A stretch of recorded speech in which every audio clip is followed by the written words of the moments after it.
الحمد لله رب العالمين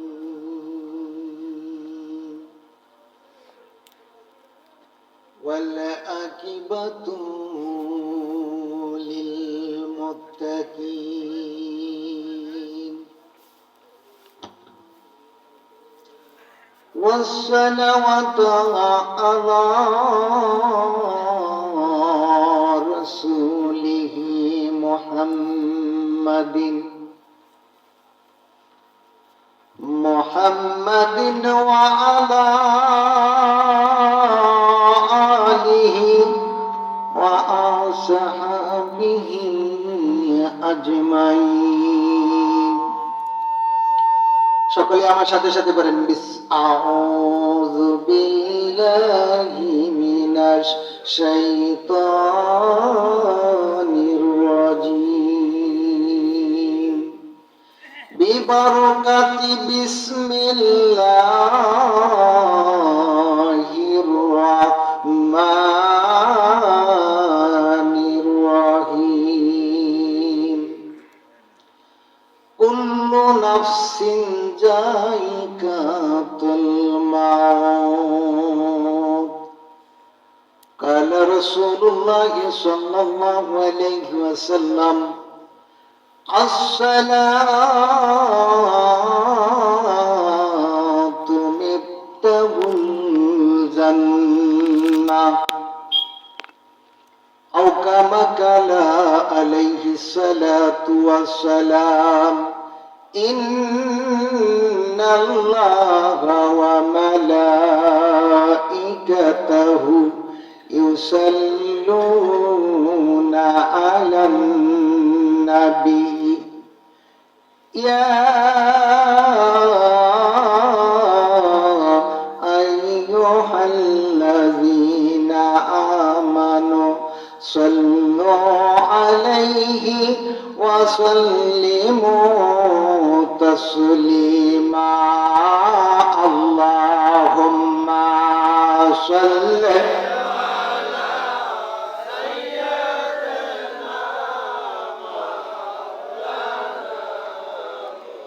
محمد وعلى آل سيدنا জবান খুলে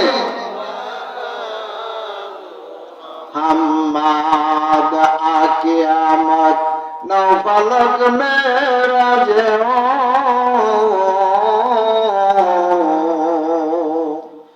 अंबिया वो औलिया मोहताज अंबिया औलिया मोहताज शुद्ध अजोदाश रहमतन लिल आलामीन मस्जिद शुद्ध हमारो ए ज़मीन मस्जिद शुद्ध हमारो ए ज़मीन अल्लाहुम्मा सल्ली अला मौलाना मुहम्मद वाला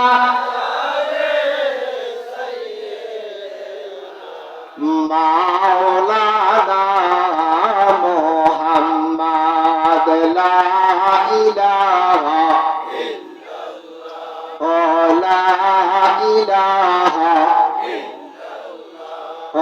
ला इलाहा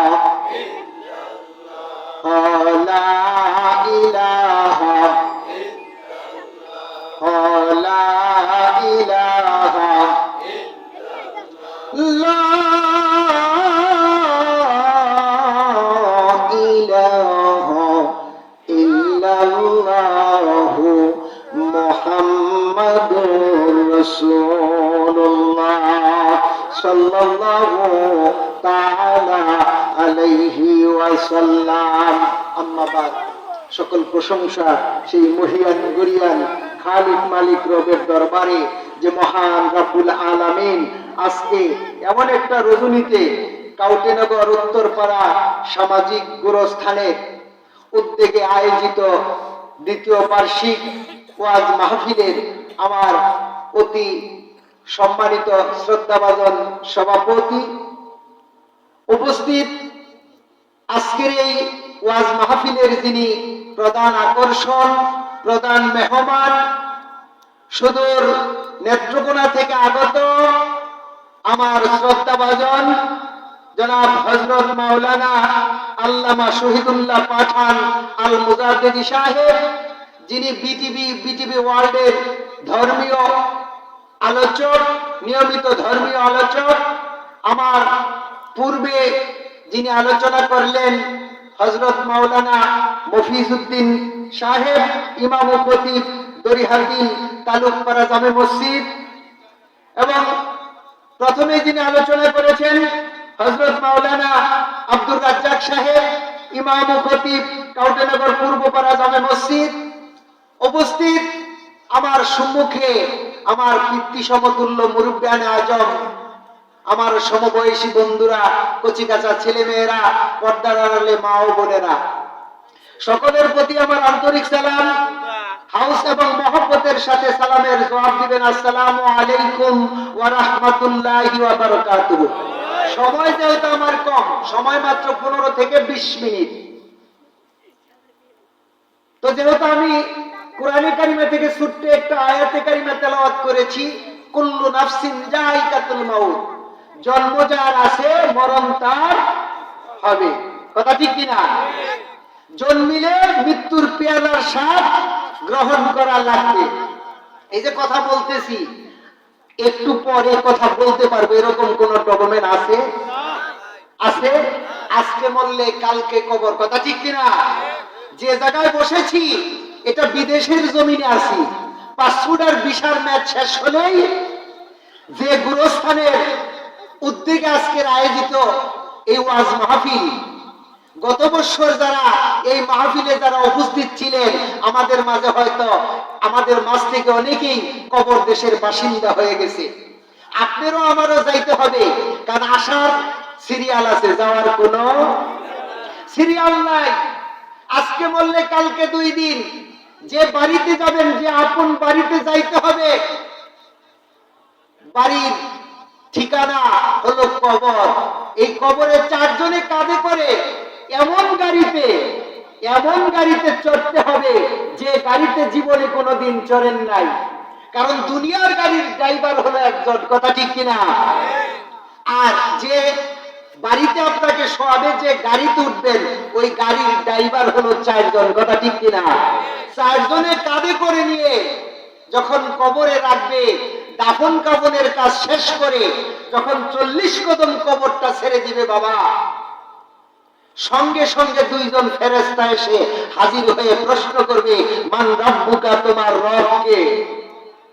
দুনিয়ার জমিন থেকে যদি আল্লাহর কোন কাজ, আল্লাহর হুকুম না মেনে কবরে যায়, আল্লাহর পরিচয় না জেনে যদি কবরে যায়, তাহলে প্রশ্নের উত্তর, সওয়ালের জবাব, প্রশ্নের উত্তর দিতে পারবেন না। জবান দিয়ে বের হয়ে আসবে লা আদরি, জানি না। সঙ্গে সঙ্গে আদম সন্তানের চিরশত্রু মিস্টার ইবলিস এসে বলবে, বলো কুল ইন্নী আনা রাব্বুকা, আমি তোমার প্রভু, আমি তোমার খোদা। শয়তানকে যদি খোদা বলেন, বলেন তো কবরটা কি হবে? জাহান্নামের গাড়া, কথা ঠিক কিনা? বাবাজিরা, বন্ধুরা আমার, যে আয়াতে কারিমা তেলাওয়াত করেছি, সবারই যার জীবন আছে তাকে অবশ্যই মৃত্যুর পিয়ালার স্বাদ গ্রহণ করা লাগবে। এই নফসের মৃত্যুর পিয়ালার স্বাদ গ্রহণ করা লাগবে। কিন্তু আমার আপনার নবী এই কবরে রাখার পরে যিনি আপন হবেন, মা বাবা বলেন, ভাই বন্ধু বলেন, আত্মীয় স্বজন বলেন, সমস্ত সবাই পর হয়ে যাবে। আপন হবে একমাত্র আমার আপনার নবী হাবিবুর রহমান রাহমাতুল লিল আলামিন শাফিউল মুজনিবিন, যার শাফায়াত ব্যতীত জান্নাতে যাওয়া যাবে না, কথা ঠিক কিনা? আমরা যারা সাধারণ মানুষ, আমাদের মরণ, একটু আওয়াজ দিবেন বাবারা কথা বুঝে থাকলে। আর আমার আপনার যিনি নবী, কুল কায়নাতের নবী, শুধু মুসলমানদের নবী না, এই 18,000 মাখলুকাতের নবী না, আল্লাহ পাক এই 18,000 মাখলুকাত ছাড়াও এরকম এই দুনিয়ার মতো আরো ৮০,০০০ আলম বানাইছেন। সমস্ত ৮০,০০০ আলমের যিনি নবী মুহাম্মদুর রাসূলুল্লাহ সাল্লাল্লাহু আলাইহি সাল্লাম, দয়াল নবীজির মরণ আর আমার আপনার মরণ এক হবে না। আল্লাহ তো কোরআনে কারিমে আরেকটা আয়াত নাযিল করে দিয়েছেন, বিসমিল্লাহির রহমানির রহিম, ইন্নাকা মাইয়িতু ওয়া ইন্নাহুম মাইয়িতুন। কথা ঠিক কি না? বাবাজিরা, বন্ধুরা আমার, আমার আল্লাহ ডাক দিয়া কয়, আজরাইল যাও আমার বন্ধুর কাছে যাও, আমার বন্ধুর কাছে যাবা, আমার বন্ধুরে আমার সালাম দিও, তুমিও দিও। হুঁশিয়ার সাবধান, আজরাইল ঘরের দরজায় দাঁড়াইয়া থাকবা, ভুলেও টোকা দিবা না। আজরাইল জিজ্ঞেস করে, গো মাবুদ গো আল্লাহ, কতক্ষণ দাঁড়িয়ে থাকবো? আমার আল্লাহ ডাক দিয়া কয়, আজরাইল আমার বন্ধু যদি কিয়ামত পর্যন্ত দাঁড় করাইয়া রাখে রে আজরাইল, কিয়ামত পর্যন্ত দাঁড়াইয়া থাকবা, কিন্তু ভুলে টোকা দিবা না। আমি আল্লাহ সবকিছু সহ্য করতে পারি রে, কিন্তু আমার বন্ধুর সাথে বেয়াদবি সহ্য করি না। চিৎকার করে বলি সুবহানাল্লাহ। আজরাইল জিজ্ঞেস করে, গো মাবুদ গো আল্লাহ, এইভাবে আমি কতক্ষণ দাঁড়িয়ে থাকবো? আমার আল্লাহ ডাক দিয়ে কয়, আজরাইল কিয়ামত পর্যন্ত যদি দাঁড় করাইয়া রাখে রে আজরাইল, কিয়ামত পর্যন্ত দাঁড়াইয়া থাকবি। আমার আজরাইল বলে, ওগো আল্লাহ, কিয়ামত পর্যন্ত যদি দাঁড়াইয়া থাকি, তোমার বান্দাদের রূহ কবজ করবে কে? আমার আল্লাহ কয়, আজরাইল এটা তোর ব্যাপার না। যদি কিয়ামত পর্যন্ত আমার বন্ধু তোর দাঁড় করাইয়া রাখে, প্রয়োজন হলে আরেকটা আজরাইল আমি আল্লাহ বানাইয়া নিব, তবু তুই ভুলেও টোকা দিবি না, বেয়াদবি করবি না। আম্মা জান ফাতেমা মা দয়াল নবীজির মুখমণ্ডল মুছে দিচ্ছেন। আজরাইল হুজরার দরজার সামনে খাড়া, আজরাইল ঘরের দরজার সামনে খাড়া। আম্মা জান ফাতেমা হুজরার দরজা খুলে দিয়ে একটা চিৎকার লাগায়া ডাক দিছে, ইয়া রাসূলুল্লাহ, ইয়া হাবিবাল্লাহ, নবী গো, ওগো দয়ার নবী, মায়ার নবী, আমি ফাতেমার জীবনে এমন কুটকুটে খিটখিটে কালো চেহারার মেহমান আমি ফাতেমা দুনিয়ার জমিনে দেখি নাই। এত কালো, এত খিটখিটে চেহারা, আজরাইলের চেহারা যদি কোনো মানুষ মৃত্যুর সময় দেখে, প্রত্যেকটা মানুষের মৃত্যুর 40 দিন যখন হয়ে যায়, 40 দিন আগে থেকে আজরাইল আলাইহিস সালাতু ওয়াস সালাম দেখা দেয়। এই আজরাইলের চেহারা মুবারক যদি কোনো মানুষ দেখে, অনেক মানুষ মরার সময় দেখেন যারা কাছে থাকেন চোখ বড় বড় করে, হাত পা আছড়ায়, বুঝতে হবে যে তাহলে আজরাইল দেখা দিছে। আজরাইল এই চেহারা মুবারক দেখা আম্মা জান ফাতেমা চিৎকার দিয়া ডাক দিয়া কয়, ইয়া রাসূলুল্লাহ, ইয়া হাবিবাল্লাহ, নবী গো, এমন খিটখিটে চেহারার মেহমান আমি দুনিয়ার জমিনে দেখি নাই। দয়াল নবীজি কয়, মা ফাতেমা, এটা দুনিয়ার কোন সাধারণ মেহমান না রে, এটা হলো মালাকাল মাউত আজরাইল আলাইহিস সালাতু ওয়াস সালাম। আজরাইল জোরাত করে সালাম দিল, আসসালামু আলাইকা ইয়া রাসূলুল্লাহ, সালাতু আসসালামু আলাইকা ইয়া হাবিবাল্লাহ। ওগো ইয়া রাসূলুল্লাহ, ইয়া হাবিবাল্লাহ, আমার রব আপনাকে সালাম দিছে। ইয়া রাসূলুল্লাহ, ইয়া হাবিবাল্লাহ, আপনার রূহ মুবারকটা একটু দেওয়া লাগবে। বলেন তো বাবারা, তবে আপনি যদি এখন দেন, আল্লাহর পক্ষ থেকে কোনো বিধি নিষেধ নাই। এখন যদি 100 বছর, 200 বছর, 500 বছর পরেও যদি দেন গো নবী, আল্লাহর পক্ষ থেকে কোনো বিধি নিষেধ নাই। বাবাজিরা বুঝে থাকলে বলেন, আপনি আমার মরণ কার মর্জি? আল্লাহর মর্জি। কথা ঠিক কিনা? কিন্তু আল্লাহ বলে দিয়ে ঘোষণা করে দিয়েছেন, আমার নবী আপনার নবী কেমন নবী, সেই নবী কবরে হাজির নাজির থাকবে। নবীকে দেখাইয়া মালাকাল মাউত নবীকে দেখাইয়া মুনকার নাকির প্রশ্ন করবে, ওয়া মা নবিউকা ওয়া মান হাযা রাসূলুল্লাহ জিবুয়ুসিকুম, তুমি কি একে চিনো? নবীর সাথে সম্পর্ক না রাইখা, নবীর পরিচয় না জাইনা রে বাবা, কবরে গেলে নবী ছাড়া কবরে গেলে উপায় নাই, নবী ছাড়া হাসরে গেলে উপায় নাই, নবী ছাড়া পুলসিরাতে গেলে উপায় নাই, নবী ছাড়া মিজানে গেলে উপায় নাই রে বাবা। যেই দিন ঘূর্ণিদানের কালে ওই কঠিন কবরের দেশে যিনি আপন হবেন তিনি হলেন আমার আপনার নবী, রাহমাতাল লিল আলামিন, শাফিউল মুজনবিন, মুহাম্মাদুর রাসূলুল্লাহ সাল্লাল্লাহু আলাইহি ওয়াসাল্লাম। আজরাইল দুরহাত করে দাঁড়িয়ে আছে, এখন দেওয়া লাগবে। আল্লাহর নবী ডাক দিল, আজরাইল আইয়ো আইয়ো। তবে আমার একটা প্রশ্নের উত্তর দেন আজরাইল, আমি যদি এখন যাব কিন্তু আমার ঈমানদার উম্মতের কি হাল? আমার আল্লাহ ডাক দিয়া কয়, ওগো দোস্ত, ওগো বন্ধু, ওগো হাবিব, আপনার ঈমানদার উম্মতের জমিনদার দায়িত্ব আমি আল্লাহ। আজরাইল আইয়ো, জলদি করে আইয়ো। সময় সংকীর্ণ, সংক্ষেপে বলতেছি বাবারা, যেহেতু সময় সংক্ষেপ। আজরাইল আইয়ো। আজরাইল আইসা যখন হস্ত মুবারক আমার রাসূল করিম সাল্লাল্লাহু আলাইহি ওয়াসাল্লামের সিনা মুবারকে রাখছে, সাথে সাথে কিতাবে আসছে আমার আপনার নবী আজরাইলের হস্ত মুবারক দুই হাত দিয়ে চাকি দিয়ে দূরে সরাইয়া দেওয়া দিছে। আজরাইল থরথর করে কাঁপতেছে, না জানি কি বেদবি হয়ে গেছে। এমন নবীর সামনে দাঁড়াইছি, এই নবীর সামনে যদি বেদবি হয়ে যায় বাবারা, বন্ধুরা আমার, নবীদের সামনে যদি বেদবি হয়ে যায় মুহূর্তের ভিতরে আপনি আমার আমল ইবাদত বندگی সাথে সাথে করবেন। চিৎকার করে বলি নাউজুবিল্লাহ। রাসূল আমার নবী আপনার নবী চোখের পানি ছেড়ে দিয়ে কান্দে, আজরাইল থরথর করে কান্দে আর থরথর করে দাঁড়িয়ে আছে। আমার নবী ডাক দিয়ে কয়, আজরাইল তুমি কেন কান্দো? কাঁদবো তো আমি। আজরাইল জলদি করে বল তো আগে আমার সিনা মুবারকে কি রেখেছিলা?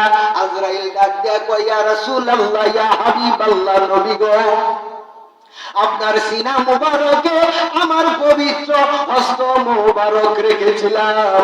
নবীজি ডাক দিয়া কয়, আজরাইল এই কষ্ট, এই পূজা এইবার আমার উম্মত সইতে পারবে না, কারণ আমার আপনার নবী উম্মতের পাগল, কথা ঠিক কিনা? যিনি দুনিয়ায় আগমন করিয়া আমার আপনার নবী রব্বি হাবলি উম্মতি, রব্বি হাবলি উম্মতি বলে কাঁদছেন। বাবা আদম সফিউল্লাহ থেকে ঈসা রুহুল্লাহ পর্যন্ত কোন নবী রাসূল এইভাবে উম্মতের জন্য কান্দে নাই, কিন্তু আমার আপনার নবী উম্মতের পাগল, উম্মতের মায়ায় কাঁদছেন। বাবাজিরা, বন্ধুরা আমার, আজরাইল ডাক দিয়া নবীজি ডাক দিয়া কয়, আমার কাছে মনে হয়েছে উহুদ পাহাড়টা হাত না। নবীজি ডাক দিয়া কয়, আজরাইল আমার উম্মত এইবার এই কঠিন বোঝা সইতে পারবে না রে। এই হস্ত মুবারক দেওয়া ছাড়া যদি কোন আজরাইল রূহ কবজ করা যায় কিনা, আগে তুমি আজরাইল কথা দাও।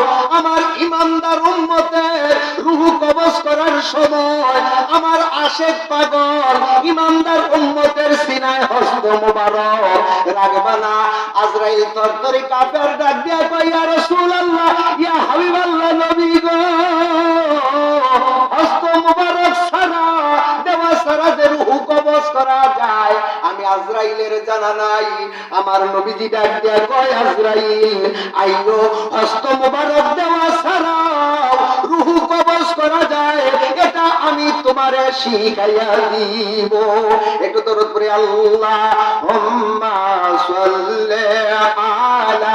سيدنا مادنا بيانا شفيعنا مولانا ماد اللهم صل سيدنا محمد نبينا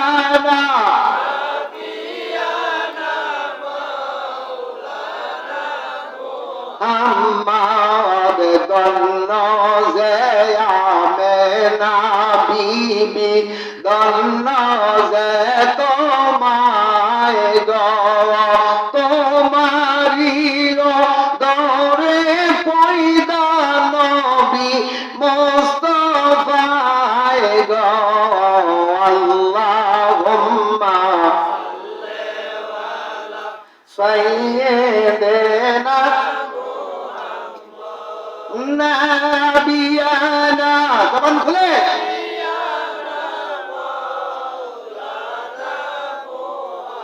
ماد اللهم صل على ماد نبينا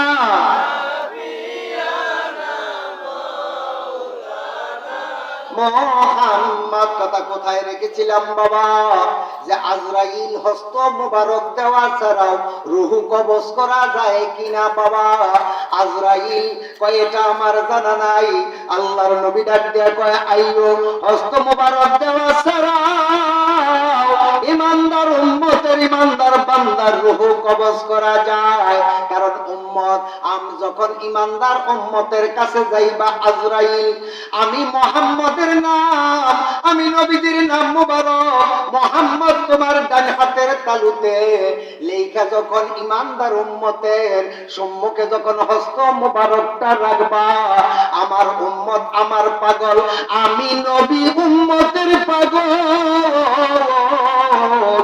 আমার আশিক উম্মত আমি নবীরে ভুলে না আমি নবীর প্রেমে তারা দেওয়ানা যখন আমি নবীর নাম মুবারক দেখবে রে আজরাইল আমার প্রেমে দেওয়ানা হইয়া যাইবে ওই সময় যদি তুমি রূহ কবজ করো রে আজরাইল তোমার হস্ত মুবারকে এসে যাবে আপনি আপনি রূহ মুবারক তোমার হস্ত মুবারকে এসে যাবে রে এ তখন আর ইমানদার উম্মত এই মৃত্যুর যন্ত্রণাটা বুঝবে না দুনিয়ার জমিনে বাবা ওই নবীর উম্মত হইয়া যদি কবরে যাইতে হয় রে বাবা নবীর আদর্শ নিয়া নবীর শিক্ষায় শিক্ষিত হইয়া নবীর তরিকা মতে চলিয়া যদি কবরে না যান রে বাবা ওই কবরটা হইয়া যাইব জাহান্নামের গাড়া দুনিয়াতে ওই কবরে যদি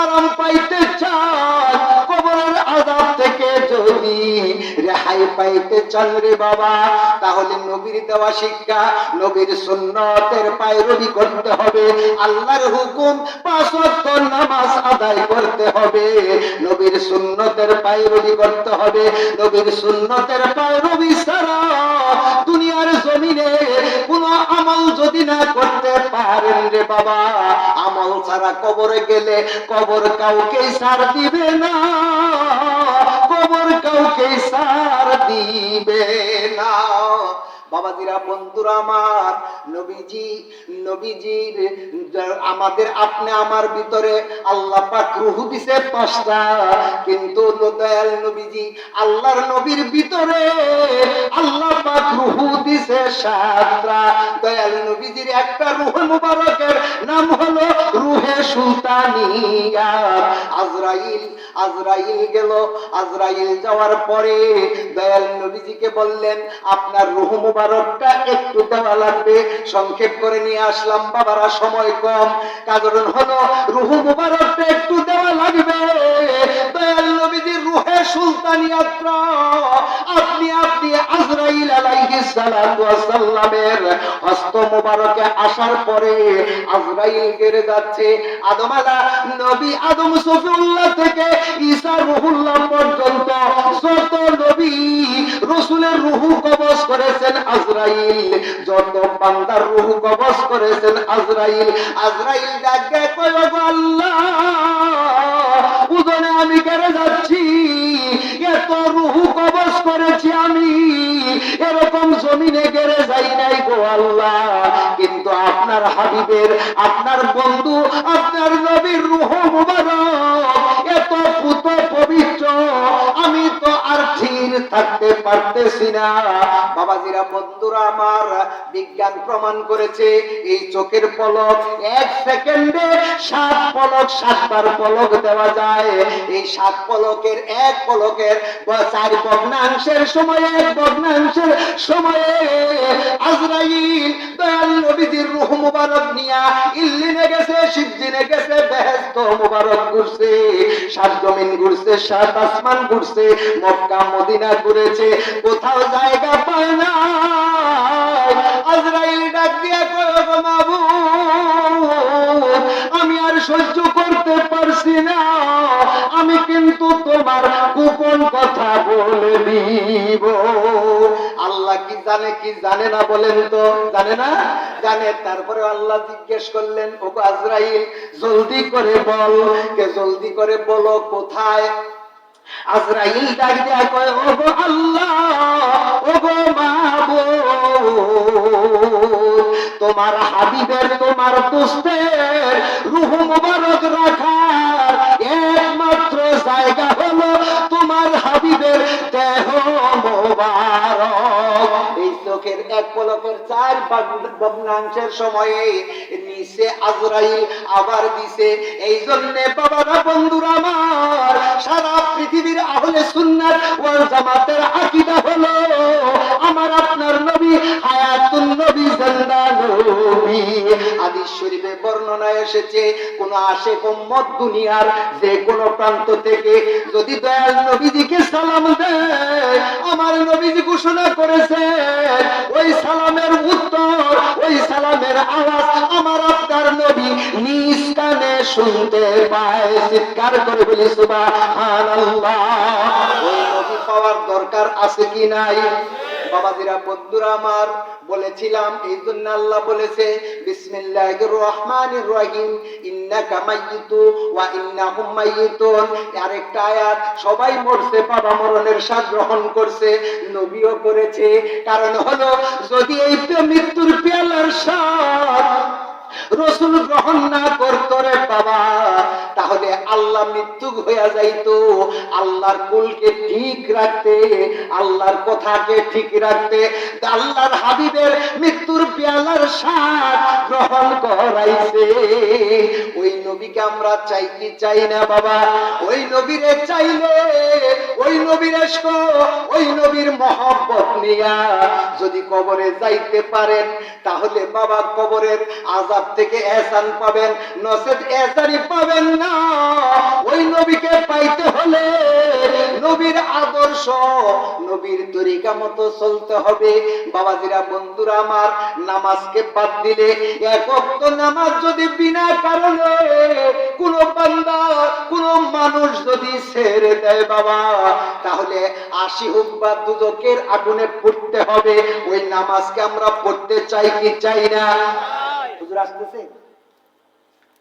ওই নামাজকে আমরা পড়তে চাই কি চাই না? আজ থেকে এই মাহফিল থেকে আমরা একটা শপথ করে যাই, কথা দিয়ে যাই যে আজকের পর থেকে নিয়ে, এই মাহফিল থেকে যাওয়ার পর থেকে নিয়ে আল্লাহর হুকুম কোনদিন ফরজ, আল্লাহর হুকুম ফরজ, নামাজকে আমরা বাদ দিব না। কথা বলেন ঠিক কিনা? সুন্নতের পায়রবি, রসুলের সুন্নতের পায়রবিকে, পায়রবি কোন রসুলের সুন্নত কোনটাই বাদ দিব না। কথা বলেন ঠিক কিনা?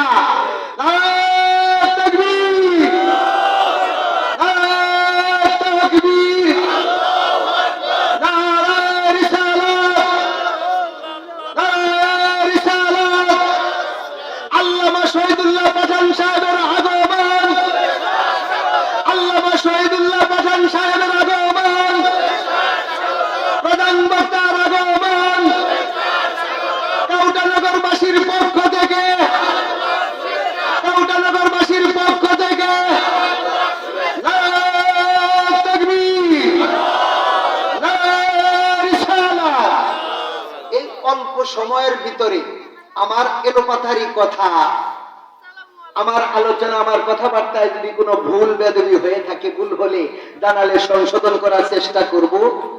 মানুষ মাত্রই ভুল, ভুল নাই শয়তানের।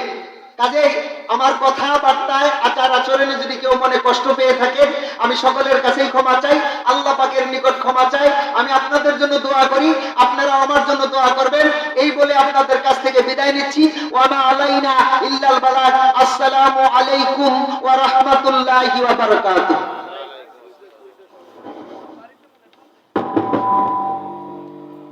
মাশাআল্লাহ, আলহামদুলিল্লাহ। ধন্যবাদ জনাব হযরত মাওলানা মুহাম্মদ আব্দুল আজিজ সাহেবকে তার সুন্দর বক্তব্য রাখার জন্য। আল্লাহ পাক বারাকাতুহু ফি হায়াতিহি ওয়া ইলমিহি, আল্লাহ পাক তার হায়াতের মধ্যে এবং ইলমের মধ্যে বরকত দান করুন, সহিহ কথাগুলো বলার তৌফিক দান করুন, সকলে মিলে আল্লাহুম্মা আমিন। আজকে আমরা আমাদের আজকের এই মাহফিলের প্রধান আকর্ষণ, প্রধান বক্তা, যার আলোচনা শোনার জন্য আমরা অধীর আগ্রহে এই শীতের রাত্রে উপেক্ষা করে আমরা এতক্ষণ পর্যন্ত বসে আছি। উনি আমাদের মঞ্চে এসে উপস্থিত হয়েছেন, কিছুক্ষণের মধ্যেই আলোচনা রাখবেন। তো আপনারা জানেন, কাউটানগর উত্তরপাড়া সামাজিক গুরুস্থানের উন্নয়ন করতে আজকের এই মাহফিল। হয়তো আখেরি মোনাজাতের আগে হুজুর হয়তো আপনাদের কাছে গুরুস্থানের উন্নয়নের জন্য হয়তো কিছু চাইতে পারেন। তো অবশ্য আপনারা হুজুরের হাতে দিবেন এবং তার কাছ থেকে দোয়া নেবেন ইনশাআল্লাহ। তবে আমাদের একটা বিষয় হচ্ছে, যেহেতু এটা গোরস্থানের উন্নয়ন করবে বলা হয়েছে, আর গোরস্থান হচ্ছে আমাদের আসল বাসস্থান। সবচাইতে আসলে উন্নয়ন আমাদের আমলের, আমাদের উন্নয়নের দরকার। আসলে গোরস্থান উন্নয়ন করলে তেমন কোনো লাভ নাই, তার কারণ গোরস্থানের উন্নয়ন মানে কত জমি বেশি করবেন, না হয় বাউন্ডারি করবেন, এই ধরনের একটা কিছু করবেন। যতই জমি গোরস্থানে রাখেন আর যতই বাউন্ডারি করেন, বাউন্ডারি যতই সাজসজ্জা করেন, কোন লাভ নাই যদি আপনার আমলের কোনো সাজসজ্জা যদি না হয়। এটা যদি না হয় তাহলে কোনোই আমাদের লাভ হবে না। এই জন্য হুজুর আমাদেরকে আজকে কোরআন এবং হাদিসের আলোকে আমাদের কবরের জিন্দেগানি কিভাবে উন্নয়ন হবে, কিভাবে সুন্দর হবে, কিভাবে আমরা কি নিয়ে কবরে গেলে হাসরের ময়দানে হাসতে হাসতে আমরা আল্লাহর মেহমান হয়ে জান্নাতে অবস্থান করতে পারবো, সেই কথাগুলো কোরআন হাদিসের আলোকে হুজুর আমাদেরকে বলবেন। আমরা সকলেই দোয়া করি আল্লাহ